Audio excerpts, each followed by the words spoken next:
Tahu, cuman saya pernah dengar Kak, tapi saya nggak tahu.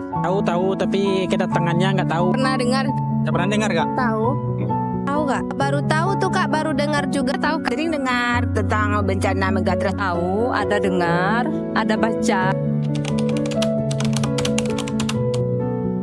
nggak terlalu ngerti juga, cuman sekedar dengar beritanya aja. Gempa yang akan mengakibatkan Sumatera ini nanti pecah belah. Gempa bumi. Gempa yang bisa menyebabkan tsunami besar. Gempa yang berpotensi tsunami. Gempa yang berpusat di dasar bumi.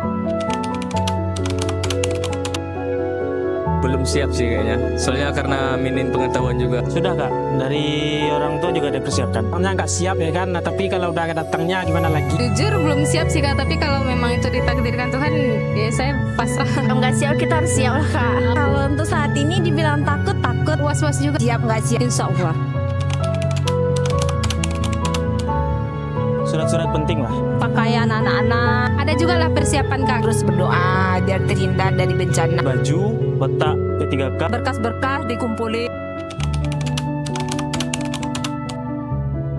Sosmed, baca-baca berita. Dari tetangga. Lagi booming di media sosial. Di media sosial terutama di TikTok, Nggak dapat informasi. Instagram, TikTok, aplikasi X. Instagram, ada yang di TikTok juga. Televisi, di berita juga sering. Nah, ternyata pengetahuan masyarakat terkait dengan megatrust ini masih belum menyeluruh. Karena ada beberapa masyarakat yang mengetahui, ada yang tidak mengetahui juga. Tapi jangan khawatir, sekarang kita akan membahasnya dengan lebih sederhana. Megatrust adalah istilah yang sering kita dengar dalam konteks gempa bumi besar, terutama terjadi di Indonesia. Di bawah tanah terdapat yang namanya lempeng tektonik, semacam potongan besar kerak bumi yang selalu bergerak. Pada pertemuan dua lempeng inilah megatrust itu muncul. Kadang dua lempeng ini saling bertemu dan menekan. Jika tekanannya semakin besar, maka akan terjadi pelepasan energi yang cukup besar juga. Dan inilah yang kita kenal sebagai gempa bumi megatrust. Gempa ini bisa memicu tsunami jika terjadi di dasar laut. Sumatera Barat, tempat kita tinggal, berada sangat dekat dengan zona megatrust di Samudra Hindia. Itulah mengapa kita harus selalu waspada. Tetapi jangan khawatir, kita dapat melakukan banyak sekali hal untuk bisa mengurangi resikonya. Sebelum bencana terjadi, ada beberapa hal yang dapat kita lakukan, seperti ketahuilah jalur evakuasi yang berada di dekat tempat tinggal kita. Kemudian siapkan tas siaga bencana yang berisi alat-alat penting seperti makanan, minuman, senter, obat-obatan maupun dokumen-dokumen penting,